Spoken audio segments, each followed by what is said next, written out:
The laws are made to help us and to discipline us. जब school में नियम बनाए जाते हैं, जब घर में कुछ नियम बनाए जाते हैं, या किसी संस्था में, किसी इंस्टीट्यूशन में नियम बनाए जाते हैं, तो लगते बड़े कठिन हैं। क्यों बनाए गए? किसने बना दिए? क्यों फॉलो करें हम? पर सच तो ये है कि अगर नियम ना हो, लॉज ना हो, तो ये दुनिया किसी जंगल से कम नहीं होगी।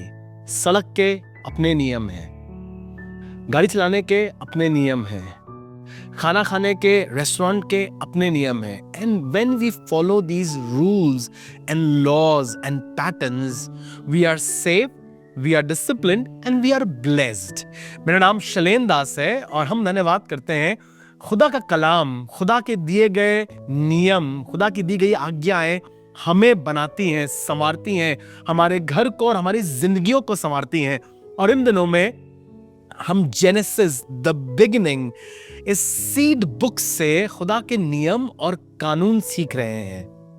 और मैं विश्वास करता हूं जब मैं और आप अपनी जिंदगी को परमेश्वर के वचन के अनुसार, उसके दिए गए नियमों और कवानीन के अनुसार बनाते हैं, आप कभी मात नहीं खाएंगे। You will be blessed, you will be safe and you will be successful. मेरी दुआ यह है खुदा का कलाम हमें बना सके। उत्पत्ति उसके 29वें अध्याय में एक बड़ा अजीब सा नियम लिखा है। याकूब सफर कर रहा था और अपने मामा के घर, लबान के घर जा रहा था। रास्ते में थक गया, चलते चलते एक मैदान में देखा उसने एक कुआं है। And he approaches to the well. जब कुएं के पास पहुंचता है तो उसने देखा कि वहां पर ऑलरेडी 3 झुंड बैठे हुए हैं। कोई पानी नहीं पी रहा है। कुएं के पास पहुंचे और तीनों झुंड इंतजार कर रहे हैं। They were waiting for other shepherds to come along with their flock. और नियम यह हुआ करता था कि कुएं के ऊपर रखा होता था एक बहुत बड़ा और बहुत भारी पत्थर, और जब चरवाहे वहां जमा हो जाते थे तो वो सब चरवाहे मिल करके पत्थर को हटाते थे। जिस जमाने की बात हो रही है, उन परिस्थितियों में पानी बहुत प्रेशियस हुआ करता था, बहुत रेयर हुआ करता था। इस मिडिल ईस्टर्न नेशन में जो ऑलमोस्ट डेजर्ट लैंड थी, वहां पर पानी एक बहुत कीमती कमोडिटी था, और कुआं वहां पर बहुत मुश्किल से खोदा जाता था और उस कुएं में पानी होता था। तो लोग क्या करते थे, उस कुएं को ढक के रखते थे और उस पर भारी पत्थर रखते थे, कहीं ऐसा ना हो कि कोई दुश्मन आकर उसमें जहर मिला दे, उसमें कोई ऐसी चीज मिला दे जिससे जानवर या इंसानों का नाश हो जाए। और जो कुआं खोदता था या जिसका कुआं होता था, उसका पोजेशन बहुत समय तक, बल्कि पीढ़ियों तक रहा करता था। ये कुआं इस मैदान में था और इसमें से ये सब चरवाहे और उनकी भेड़ें आकर पानी पिया करती थीं। पर इसके ऊपर रखा था एक बहुत भारी सा पत्थर, इतना भारी पत्थर कि कोई अकेला आदमी या 2 लोग ना हटा सकें। So they would wait for other shepherd to come in and help to remove the stone और roll down the stone from the well. एक सिद्धांत है इसमें। खुदा के खादिमों, चरवाहों, जरूरी है कि हम एक साथ मिलकर काम करें। तुम्हारे पास झुंड है, तुम्हारे पास भेड़े हैं, तुम्हारे पास अपनी कलीसिया है, तुम्हारे पास अपनी जिम्मेदारियां हैं, तुम्हारे पास अपना तरीका है। पर जब खुदा के सामने आओ, पानी पीने आओ, खुदा की हुजूरी में आओ, तो इस पत्थर को हटाने के लिए तुम्हें एक दूसरे की आवश्यकता होगी। पानी है यहां पर, तुम्हारी जरूरत पूरी होगी। God will meet your need, God will provide for you. But when we work together, जब हम एक साथ काम करते हैं, जब ये भैया और ये भैया, जब ये पादरी साहब और ये पादरी साहब, जब ये बिशप और ये बिशप मिलकर काम करते हैं, you will see great success and you will be satisfied and your flocks will be satisfied. For years, churches have been doing their own jobs in their own respective areas. पर मुझे लगता है अब समय आ गया है कि हिंदुस्तान के मसीही एक साथ मिल करके, एक साथ जुट करके आओ इस भारी पत्थर को हटाएं, ताकि तुम्हारे लिए और मेरे लिए आसमान का खुदा मुहैया कर सके। याकूब आया और याकूब पूछने लगा, क्यों बैठे हो, किसका इंतजार कर रहे हो?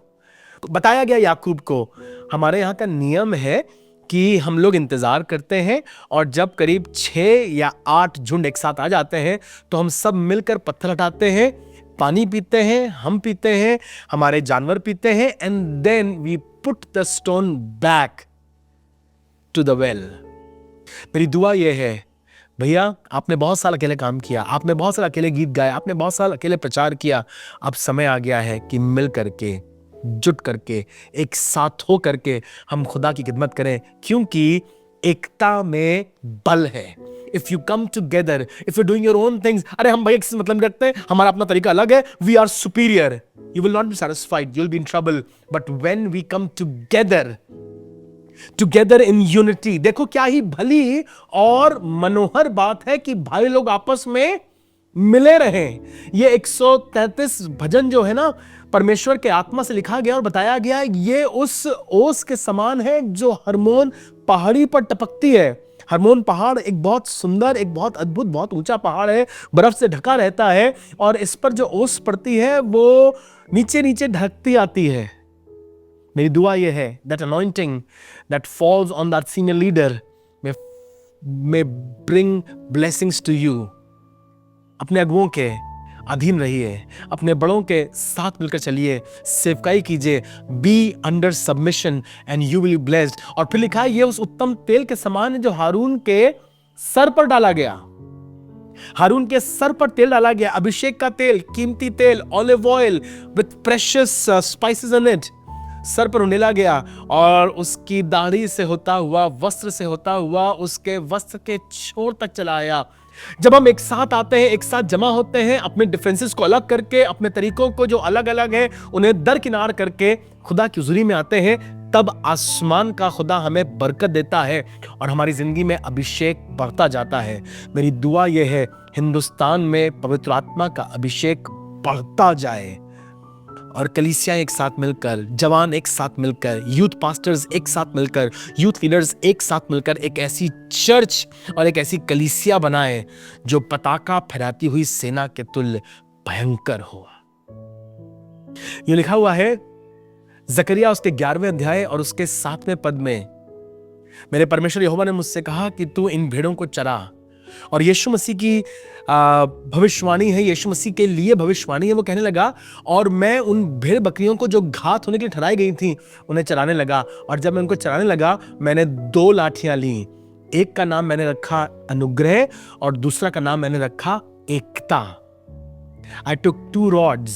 The first is called the rod of union and the second one is the rod of grace। आपको मालूम, जिस लाठी से आसमान का खुदा अपनी भेड़ों को चराता है, जिस लाठी से वो महान चरवाहा यीशु अपनी भेड़ों को चराता है, वो अनुग्रह की है और एकता की है। आज मैं बात कर रहा हूं उन खादिमों से, उन सेवकों से, those who are shepherding their flocks। आप अपनी भेड़ों को प्रोग्राम से मत हाँकिए, अपनी भेड़ों को उनके तरीके से, और उनके तरीके से वेस्टर्न वर्ल्ड में ऐसा हो रहा है, कोरिया में ऐसा हो रहा है, जापान में ऐसा हो रहा है, मत हाँकिए। अगर आप चाहते हैं अपनी भेड़ों को चराना, जो लाठी यीशु मसीह इस्तेमाल कर रहा है, पहली चीज तो अनुग्रह की लाठी, grace. Let my words be filled with grace, let my preaching be immersed in grace. मेरी बातचीत, मेरा प्रचार, मेरा व्यवहार अनुग्रह से भरा हुआ हो, हुक्म से, दंड से, डांट से नहीं, प्रेम से भरा हुआ हो। और दूसरी बात, एकता। उनसे बात ना करो, अच्छे लोग नहीं है, उनके पास में जाना, मुझसे बात करना नहीं। प्रभु, हम चाहते हैं हमारी कलीसिया में एकता हो, हमारी कलीसियाओं में एकता हो, और तब आप अपने अंदर सामर्थ और बल को महसूस कर पाएंगे।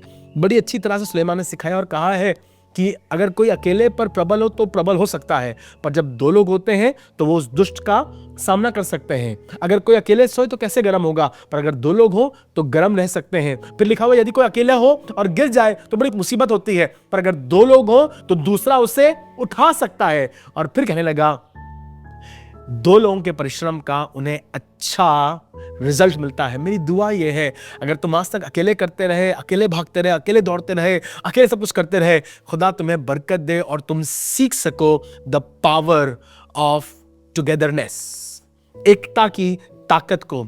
जब उसने चेलों को भेजा ना, तो अकेले नहीं भेजा, पतरस तुम यहाँ जाओ, यूहन्ना तुम जाओ, और अंद्रयास तुम वहाँ जाओ, और शमौन तुम वहाँ जाओ। उसने 2-2 करके भेजा।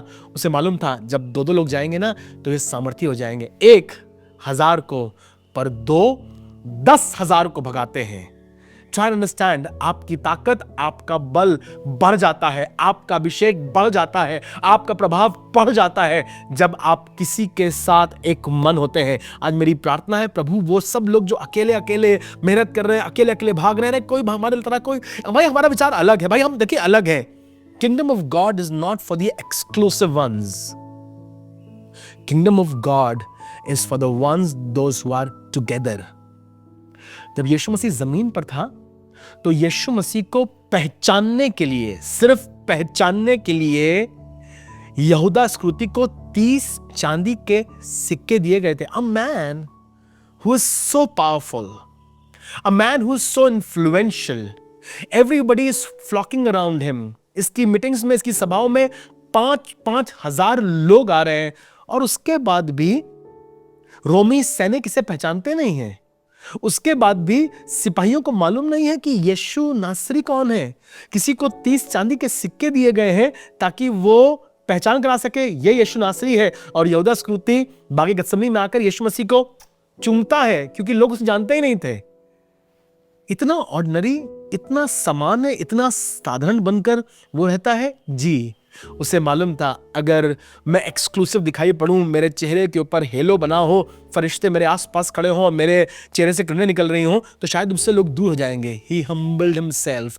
बाइबल तो कहती है उसने दास का स्वरूप अख्तियार, परमेश्वर के तुल्य होने पर भी उसे अपने वश में रखने की वस्तु ना समझा, वरन अपने आप को दीन कर दिया। और हम इंसानों जैसे हैं, लेकिन बिहेव करते हैं कई बार फरिश्तों की तरह। हमारे कपड़े देखो, हमारी गाड़ी देखो, हमारी बातचीत देखिए, हमारी दुआ देखिए, अय अजीम खुदावन हम तेरे सामने आए हैं। बाकी लोग तो हमारे सामने दुआ भी नहीं कर पाते, उन्हें लगता है अरे भैया पादरी साहब की टक्कर की हम दुआ। Keep yourself humble, keep yourself simple. जब आपको 5 स्टार में बैठकर छुरी और कांटे से खाना खाना हो तो आपको दिक्कत ना हो, और जब आपको जमीन पर बैठकर आलती पालती मार के किसी के साथ उसकी टूटी तांबे की प्लेट में खाना हो तो आपको दिक्कत ना हो। खुदा चाहता है हम एकता में, हम मिलकर काम कर सकें। ये उत्पत्ति की किताब में लिखा हुआ शेपर्ड्स का अनसेड लॉ था। दे वुड वेट, वो इंतजार करते थे, ये भी आ जाए, वो भी आ जाए, वो भी आ जाए, तब हम एक साथ मिल करके कुएं से पत्थर हटाएंगे, हम पानी पिएंगे, हमारे जानवर पानी पिएंगे, और फिर हम एक साथ इस पर वापस ढक्कन लगा देंगे। इस बदलते संसार में, इस दौड़ते और भागते संसार में, इस कॉम्पिटिटिव वर्ल्ड में आइसोलेशन, अकेलापन सबसे बड़ी प्रॉब्लम है। You are earning big money, लेकिन फिर भी अकेले हैं। मकान बनाया है 6 कमरों का, पर सिर्फ बुढ़े बुढ़िया अकेले रहते हैं, क्योंकि बच्चों ने अपने अपने घर बना लिए हैं। They don't want to come close, they don't want to associate. आज मेरी दुआ ये है, खुदा बाप हमारी जिंदगियों में तेरा अनुग्रह हो, और हम मोहब्बत और एकता में इस तरह से पिन्हा हों कि हमारे घरों में खुशियाँ दिखाई पड़ सके। Not only on Christmas and not only on our day of celebration, पर हर दिन खुदावन हम एक साथ रह सकें। बच्चों को अच्छा लगे माँ बाप के पास बैठना, माँ बाप को अच्छा लगे नाती पोतों के साथ खेलना, नाती पोतों के लिए उनके दादा दादी, उनके नाना नानी ट्रेजर हों, और हमारे घर में खुदा की बरकत दिखाई पड़ सके। उसने चाहा है नूह के जहाज में नूह हो, उसकी पत्नी हो, उसके 3 बेटे और उनकी बहुएं हो। खुदा बाप खानदान को बना रहा है, यूनियन स्टैब्लिश कर रहा है, यूनिटी को बढ़ावा दे रहा है। पिता, पुत्र और पवित्र आत्मा एक साथ मिलकर काम करते हैं। जरूरी है हमारे घरों में भी खुदावन की मदाखलत हो, खुदावन की प्रेजेंस हो, एंड मोर ओवर हमारे घरों में एकता दिखाई पड़ सके। मैं दुआ करने जा रहा हूं आज उन खानदानों के लिए, आज उन कलीसियाओं के लिए जहां पर विभाजन है।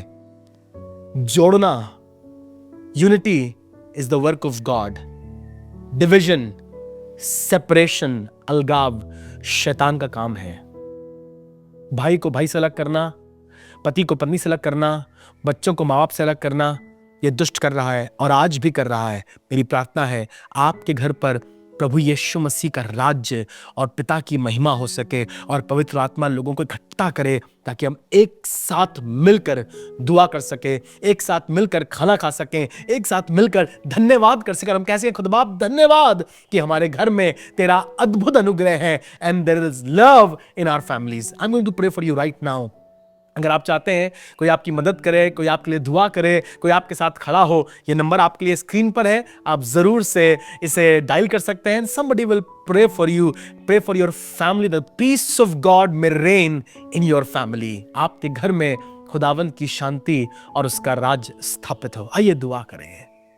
खुदावन हम तेरा शुक्र करते हैं, तेरे राज्य में ऊंच नीच का कोई अंतर नहीं प्रभु। तेरे राज में स्त्री और पुरुष में भी कोई भेद नहीं। आप तो चाहते हैं कि हम सब एक मन हो सकें। प्रभु आज मैं प्रार्थना कर रहा हूं उन परिवारों के लिए, उन घरों के लिए जहां पर विभाजन है, कड़वाहट है, जमीन को लेकर, जायदाद को लेकर, रुपये को लेकर, खाने को लेकर, कपड़े को लेकर फिक्शंस हैं। किसी छोटी सी बात के कारण आज 4 साल हो गए हैं भाई बहन ने आपस में बात नहीं करी है। ये पति पत्नी बड़े धनवान लगते हैं और जब कहीं बाहर जाते हैं मुस्कुराता चेहरा रखते हैं, लेकिन घर में मीलों दूर रहते हैं। बच्चे भी अपनी जिंदगी खुद जी रहे हैं। आज चाहते हैं प्रभु अपनी शांति से और अपने पवित्र आत्मा से इन घरों में एकता आ सके, इन परिवारों में यूनियन आ सके। प्रभु वो पति पत्नी they are on the verge of divorce, आज दुआ करता हूं प्रभु ऐसी मोहब्बत की हवा चले कि खानदान टूटे नहीं पर बन जाए, मोहब्बत स्टैब्लिश हो सके। प्रभु दया कीजिए, अनुग्रह कीजिए, तेरा रूह पाक खुदावन आज खानदानों को, परिवारों को जोड़ सके। And this law of shepherd may be fulfilled in our lives, that we may wait for others on the dining table. We may wait for others to travel together. हम अपना समय, अपने आप को प्रभु पीछे करें और दूसरे के हक की चिंता करें ताकि प्रभु हमारा घर आपके नियम और आपके सिद्धांतों पर बना हो। धन्यवाद प्रभु हमसे बातचीत करने के लिए, हमें आशीष देने के लिए। और दुआ करता हूं यीशु मसीह ये शुक्रगुजारी का, इबादत का और उपवास का महीना किसी खानदान को करीब ले आए, मिलकर तेरे करीब आ सकें, एक साथ चर्च जाएं, एक साथ धन्यवाद करें, एक साथ खाना खाएं और तेरी बड़ाई करें। Let there be transformation and change in our families and in our personal life. धन्यवाद प्रभु तेरे अनुग्रह के लिए, यीशु मसीह नासरी के नाम से, आमीन। खुदा आपको बरकत दे। थैंक यू वेरी मच हमारे साथ ज्वाइन इन करने के लिए। अगर आपको अच्छा लग रहा है, आप आशीष पा रहे हैं, तो जरूर से आप थम्स अप दे सकते हैं, जरूर से कमेंट लिख सकते हैं। किसी एक बात ने आपको बरकत दी है, किस तरह से आपने खुदा के कलाम से आशीष पाई है, please do write to us, this will encourage us. और शायद कोई खानदान आज टूटने के कगार पर है, शायद कोई अपनी मर्जी करना मांग रहा है, शायद किसी लड़के ने अपने घर में अपना सामान बांध लिया है कि अब इस घर में नहीं रहूंगा। प्लीज उनके साथ ये गॉडकास्ट शेयर कीजिए और शायद आपके इस छोटे से प्रयास से किसी का घर और किसी का खानदान समझ जाए, बच जाए, स्थापित हो जाए। ग्लोरी टू गॉड परिवार और असेंबली ऑफ बिलीवर्स चर्च की तरफ से आपको बहुत बहुत शुभकामनाएं। Thank you very much for joining with us. God bless you. See you tomorrow. God bless.